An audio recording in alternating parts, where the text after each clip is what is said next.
Hello दोस्तों, Hindi design studio में आप सभी का स्वागत है। दोस्तों, जैसा कि पिछले वीडियो में हमने एडवांस कैमरा टूल और सेक्शन टूल के बारे में डिस्कस किया था। दोस्तों, आज के वीडियो में हम Fredo 6 joint push pull tool के बारे में डिस्कस करेंगे। दोस्तों, इसमें हमें काफ़ी सारे ऑप्शंस मिल जाते हैं किसी भी तरह के सरफेस को एक्सट्रूड करने के लिए, पुश पुल करने के लिए। तो दोस्तों, फर्स्ट ऑफ ऑल हमें इसमें जो ऑप्शन मिलता है joint push pull quick launcher, अगर मैं इस पर क्लिक करता हूँ दोस्तों, यहाँ हमें एक विंडो शो हो रही है। इसमें ये सभी ऑप्शंस हमें शो हो रहे हैं जैसा कि लेयर में हम काम करते हैं तब हमें शो होता है। तो दोस्तों, ये एक एडवांस ऑप्शन रहेगा। इसको फिलहाल हम यूज़ नहीं करेंगे, हम इसके बेसिक समझेंगे पहले, उसके बाद हम इसमें डिटेल में काम कर पाएंगे। फिलहाल मैं इस लॉन्चर को क्लोज कर देता हूँ और इसके बाद नेक्स्ट ऑप्शन की बात करता हूँ, जॉइंट पुश पुल, जो हमारा फर्स्ट ऑप्शन है जिसमें कि पुश पुल के साथ इज इक्वल टू ऑप्शन दिया हुआ है। दोस्तों, इसके लिए हम नॉर्मल पुश पुल की तरह इसको यूज़ कर सकते हैं। फर्स्ट ऑफ ऑल हम एक रेक्टेंगल मार्क करते हैं 5 फीट इंटू 5 फीट। तो इसको पुश पुल करने के लिए अगर हम ये नॉर्मल पुश पुल लेते हैं, इसको पुश पुल करते हैं, तो हम इसको इस तरह से पुश पुल कर पाएंगे। एंटर करने से हम कमांड से बाहर आ जाएंगे। तो अगर हमें इसको पर्टिकुलर पुश पुल करना था 5 फीट, नॉर्मल पुश पुल से भी जस्ट क्लिक करके 5 फीट एंटर, इस तरह से भी पुश पुल कर सकते थे। नॉर्मल पुश पुल के लिए हम हमारे लार्ज टूल सेट में से पुश पुल यूज़ कर सकते हैं। इसके बाद अगर हम बात करें जॉइंट पुश पुल, जिसमें कि आपको जे पुश पुल दिख रहा है, इसमें पुश पुल के साथ जे का ऑप्शन शो हो रहा है। दोस्तों, जब भी हम मल्टीपल सरफेस को पुश पुल करना चाहें, आप इस नॉर्मल पुश पुल से यूज़ नहीं कर पाएंगे। तो इसमें जॉइंट पुश पुल को यूज़ करके मल्टीपल 1, 2 या 3 सरफेस को भी पुश पुल कर सकते हैं। मैं जे पर क्लिक करता हूँ, इसको पुश पुल करता हूँ। दोस्तों, ये तीनों डायरेक्शन में पुश पुल होगा। जस्ट इसमें हमें ये देखना है, ये अभी टेपर में इसलिए हुआ क्योंकि इसमें मिस्क में ये लास्ट ऑप्शन सेलेक्टेड था। इसको हम अनचेक करेंगे। ये देखिए, ये हमने तीनों तरफ इसको पुश पुल किया। इसको मैं एक बार आपको डू करके दिखा देता हूँ। हम इसमें 2 सरफेस सेलेक्ट करते हैं, जॉइंट पुश पुल पर क्लिक करते हैं, तो ये ऑप्शन हमें इसमें डिफ़ॉल्ट रखने हैं। फिलहाल ये डिफ़ॉल्ट पर ही है। तो इस पर जैसे अब मैं क्लिक करूँगा, ये देखिए, ये दोनों एक्सिस पर एल शेप में एक्सट्रूड होने लग जाएगा। तो इस तरह से हम जॉइंट पुश पुल को यूज़ करके मल्टीपल सरफेसेस सेलेक्ट करके पुश पुल कर सकते हैं। फिलहाल इसको मैं अंडू कर देता हूँ। दोस्तों, बात करें राउंड पुश पुल की, इसके लिए हम एक सर्कल मार्क करते हैं 2.5 फीट। इसको पुश पुल कर लेते हैं नॉर्मल 5 फीट।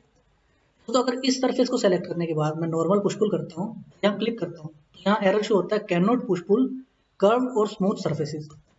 इसका मतलब ये नॉर्मल पुश पुल इसको सरफेस को पुश पुल नहीं कर पा रहा है। तो इसके लिए हम सरफेस सेलेक्ट करके पुश पुल के साथ जो ये आर लिखा हुआ है राउंड पुश पुल, इसको यूज़ करेंगे। और इसके बाद जैसे ही हम इस पर क्लिक करके ड्रैग करेंगे, देखिए ये राउंड सरफेस भी पुश पुल होने लग गया है और इस तरह से इसका ऑफसेट बढ़ गया है। तो दोस्तों, नॉर्मल राउंड पुश पुल किसी भी राउंड सरफेस को, स्मूथ सरफेस को पुश पुल करने के लिए यूज़ होगा। ये इसका बेसिक रहेगा। इसको भी हम अंडू कर लेते हैं। दोस्तों, नेक्स्ट हमारा वेक्टर पुश पुल है। इसके लिए फर्स्ट हम जॉइंट पुश पुल यूज़ करेंगे। हमारे इस बॉक्स के सभी वर्टिकल एक्सिस को हमने सेलेक्ट किया, वर्टिकल सरफेसेस को। इसमें हमने जॉइंट पुश पुल पर क्लिक किया, मिस्क में लास्ट ऑप्शन को चेक रखा, 2 फीट के ऑफसेट के साथ जैसे हमने इस पर ओके किया, ये देखिए इसमें 2 फीट का ऑफसेट लेकर और ये कुछ इस तरह में टेपर बन गया है। तो ये जस्ट एक क्लिक से हम इस तरह से बना सकते हैं। इस तरह के काफ़ी और भी एडवांस ऑप्शन हमें जॉइंट पुश पुल में मिलेंगे, वो हम आने वाले वीडियोस में डिटेल में डिस्कस करेंगे। तो दोस्तों, अब अगर हम बात करें वेक्टर पुश पुल की कि ये कहाँ काम आता है, इसके लिए फर्स्ट ऑफ ऑल अगर हमारा कोई टेपर सरफेस है, अब इसको मुझे पुश पुल करना है नॉर्मल पुश पुल से, ये सेम डायरेक्शन में तो मैं पुश पुल कर सकता हूँ, लेकिन इसमें मैं इसको अगर वर्टिकली करना चाहूँ या हॉरिजॉन्टली, वो नहीं कर सकता नॉर्मल पुश पुल से। पर अगर हम वेक्टर पुश पुल यूज़ करेंगे तो उससे हम इस चीज़ को मैनेज कर पाएंगे। वेक्टर पुश पुल, सरफेस को देखिए, ये अभी हमारा वाई एक्सिस पर पुश पुल हो रहा है। इसको मैंने अगर यहाँ क्लिक किया और देखिए लास्ट सरफेस इसमें ऊपर शो हो रहा है। अगर मिस्क में लास्ट ऑप्शन को मैं क्लिक करता हूँ, इसको वर्टिकली भी शो कर सकता है, सेम एंगल पर, सेम डायरेक्शन में। और इसको अगर मैं दोबारा चेक करता हूँ तो ये टेपर में भी हमें शो हो सकता है, जो कि हम नॉर्मल पुश पुल में मैनेज नहीं कर पा रहे थे। तो एक तो ये बेनिफिट रहेगा वेक्टर पुश पुल का। अब इसमें दोस्तों वाई एक्सिस सेलेक्टेड है, इसलिए ये वाई एक्सिस पर एक्सट्रूड हो रहा था। अगर यहाँ मैं जेड एक्सिस सेलेक्ट करता हूँ तो सेम टेपर वाला एरिया वर्टिकली भी एक्सट्रूड हो गया है और इसके भी टॉप को हम मैनेज कर सकते हैं मिस्क में से, फ्लैट रखना है या टेपर में रखना है। तो ये डिफरेंस रहेगा दोस्तों वेक्टर पुश पुल का। वेक्टर पुश पुल बेटर रहेगा टेपर सरफेस को एक्सट्रूड करने के लिए, बजाय कि नॉर्मल पुश पुल से। इसको फिलहाल अंडू कर लेते हैं दोनों को। तो ये हमारा वेक्टर पुश पुल था। तो अब अगर हम बात करें next option push pull, normal push pull की। तो इसके लिए अगर मैं इस ऑब्जेक्ट की एक और कॉपी करके इसके टॉप सरफेस बॉटम सरफेस को सेलेक्ट करके राउंड कॉर्नर में इसको 2 फीट के ऑफसेट पर राउंड कर देता हूँ, तो ये कुछ इस तरह से सर्कल टाइप में आ गया है। अब इसको सेलेक्ट ऑल करके सॉफ्ट एंड स्मूथ एजेस में डिग्री 0 करेंगे। इसके बाद अगर हम बात करें दोस्तों, इसमें आप देख सकते हैं इसके सभी सरफेसेस जो हैं वो हमें सेगमेंट्स अलग अलग से शो होने लग गए हैं। तो दोस्तों इसमें अब हम इसको सेलेक्ट ऑल करके जब हम an push pull, normal push pull करेंगे, इसको जैसे ही हम एक्सट्रूड करेंगे, देखिए इसमें ये एक्सट्रूड हो रहा है और ये इसके कॉर्नर शार्पन हो रहे हैं, क्योंकि हमने इसमें यहाँ टेपरिंग का जो ऑप्शन है ये 0 रखा हुआ है। इस टेपरिंग को अगर हम 1 कर देते हैं, जैसा हमारा ये सरफेस था उसके जो भी बॉक्सेस थे वो एक्सट्रूड हो गए एज इट इज। तो इसमें टेपरिंग में ये बेनिफिट मिलेगा कि हम इसके कॉर्नर को शार्प कर सकते हैं 0 करने पर, इसको 1 करने पर हम सेम साइज में रख सकते हैं, 2 करने पर थोड़ा सा और बड़े साइज में होने लग जाएंगे। इसको फिलहाल 0 ही रख लेते हैं इस तरह से। इसके बाद दोस्तों अगर बात करें, अभी आप इसमें देख पाएंगे सभी इक्वल साइज के बने हुए हैं। अगर हम इस पे रैंडम पर जस्ट क्लिक करते हैं तो ये 0.5 से 3 के रेशियो में इनको बड़े छोटे साइज में कन्वर्ट कर देगा। कुछ साइज में स्मॉल रहेगा, कुछ मीडियम, कुछ लार्ज। तो ये टेपरिंग और रैंडम ये ऑप्शंस भी हमें मिलते हैं नॉर्मल पुश पुल के अंदर। इस तरह से हम इनको यूज कर पाएंगे। फिलहाल मैं इसको एस्केप कर देता हूँ। तो अब अगर बात करें, इसी ऑप्शन को मैं जस्ट आपको 2 सरफेस पर या 3 सरफेस पर सेलेक्ट करके शो करता हूँ।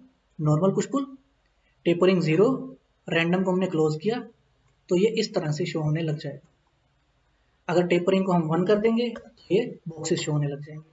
ये डिफरेंस रहेगा हमारे नॉर्मल पुश पुल में किसी भी सरफेस को सेलेक्ट करके एक्सट्रूड करने का।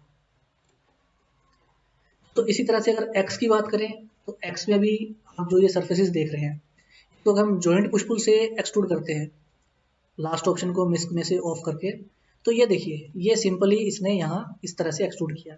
लेकिन अगर हम इस कॉर्नर को दोनों सरफेस को सेलेक्ट करके एक्स से एक्सट्रूड करते हैं, इसमें आप देखिए ये हम इसको टेपर में भी एक्सट्रूड कर पा रहे हैं। इसमें यहाँ जो हमें ऑप्शंस मिल रहे हैं टेपरिंग का, इसको अगर हम 0 कर देते हैं तो ये शार्पन हो जाएगा। अगर इसको हम 1 रखते हैं, इसके साथ ही लास्ट ऑप्शन पर क्लिक कर देते हैं, ये फ्लैट भी हो जाएगा। नॉर्मल जॉइंट पुश पुल से डिफरेंस रहेगा एक्स पुश पुल में इस तरह का, जहां हमें टेपरिंग का ऑप्शन भी अलग से मिल जाता है। दोस्तों नॉर्मल पुश पुल में टेपरिंग के साथ रैंडम साइज का भी ऑप्शन मिलता है और एक्स में हमें टेपरिंग का ऑप्शन मिलता है। तो ये डिफरेंस रहेगा इन सभी टूल्स में। इनको जब हम डिटेल में डिस्कस करेंगे इनको प्रॉपरली समझ पाएंगे। इसके बाद लास्ट ऑप्शन की बात करें अगर फॉलो पुश पुल की, दोस्तों ये किसी भी एंगल पर जब हम पुश पुल करते हैं, अब देखिए ये हमारा नीचे का रेक्टेंगल बड़े साइज का है, ऊपर का छोटे साइज का है। इसको सेलेक्ट किया, फॉलो पुश पुल पर क्लिक किया, जैसे हम इसको एक्सटेंड करेंगे ये सेम एंगल पर ऊपर की तरफ पुश पुल होने लग जाएगा। ये डिफरेंस रहेगा हमारे फॉलो पुश पुल का। जिस भी एंगल पर जो भी टेपर चल रहा है वो उसी को फॉलो करते हुए पुश पुल करने लग जाएगा। नीचे की तरफ भी अगर हम इसको फॉलो पुश पुल करते हैं तो ये सेम एंगल पर फॉलो करता हुआ, और उससे अगर आगे भी बढ़ाएंगे तो क्रॉस करता हुआ चला जाएगा, वो हमें नहीं चाहिए। तो फिलहाल हम इसको इस तरह से पुश पुल कर सकते हैं। दोस्तों ये हमारे जो बेसिक थे, joint push pull, round push pull, vector push pull, normal push pull, extrude push pull और फॉलो पुश पुल, ये सभी टूल्स के बेसिक हमने डिस्कस किए। इनमें एडवांस में बहुत ही ज़्यादा ऑप्शन हमें मिलते हैं मॉडलिंग को एडवांस करने के लिए, एनहेंस करने के लिए, और कई तरह की मॉडलिंग हम इजीली कर सकते हैं, जो कि हम अगर नॉर्मल लार टूल सेट की हेल्प से बनाएंगे तो हमें काफ़ी घंटे लग जाएंगे वो चीज़ बनाने में। सेम चीज़ें हम किसी भी तरह के सरफेस को एक्सट्रूड कर सकते हैं हमारे Fredo 6 joint push pull tool से। दोस्तों इसको डाउनलोड करने के बारे में मैंने आपको पिछले वीडियो में बताया था। अगर आपने ये टूल डाउनलोड नहीं किया है तो आप इसको डाउनलोड कर सकते हैं, ये फ्री ऑफ कॉस्ट मिलेगा आपको।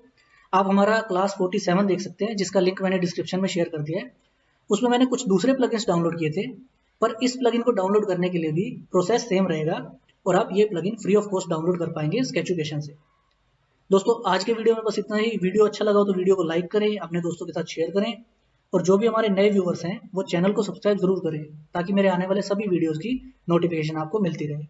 आपसे मिलेंगे अगले वीडियो में, तब तक के लिए अपना ध्यान रखें, खुश रहें। Thank you.